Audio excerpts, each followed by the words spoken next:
The KHQA Sensational 7, sponsored by Game Masters. This is the best of the last 2 weeks, starting with John Wood. A Raviel Burton block starts this play as TJ Tisdale hustles to the loose ball and connects on a pass from his knees. John White cleans up with a layup on the other end. A lot of moving parts, but they all came together for an impressive fast break. But sometimes you can run a fast break on your own, like Quincy's Tyler Thompson did last week. The passer gets a bit careless, allowing Thompson to spring towards the ball and finish with the slam. He's already enough of a threat as a shooter and a slasher. Giving him an open floor is an invitation for a big play.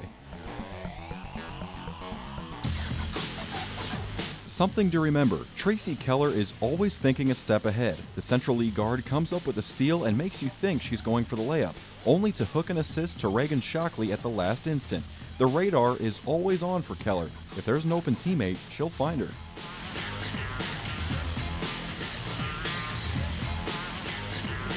You won't always get a good look with the clock running down, but that didn't seem to matter for Mason Fairley of QHS. Nearing the end of a quarter, he fires up a desperation three and connects as the buzzer sounds. More than a few steps behind the arc, Fairley doesn't need a good look to release a good shot. Payson and Liberty needed all 32 minutes to decide a winner, and Jake Voss had a strong influence on the final outcome. Tied at 57 with 13 seconds remaining, Voss shows no fear. He runs the floor and puts the Indians ahead with his clutch two in the final seconds. Need a big basket? Voss is never a bad choice. Macomb's Matt Supernaut has gathered a ton of momentum lately, picking up his 100th career victory last week by stepping up in weight class. Not bad for only winning 2 matches as a freshman.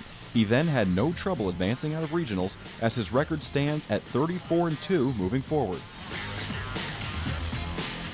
How many times has one team beat ranked opponents on 3 consecutive nights? Probably very few, but the list does include the Q&D Lady Raiders. The 2-time defending state champs came away undefeated after a brutal 3-game stretch against Nashville, Springfield, and Rolling Meadows. A perfect primer for another playoff run. And that's your Sensational 7.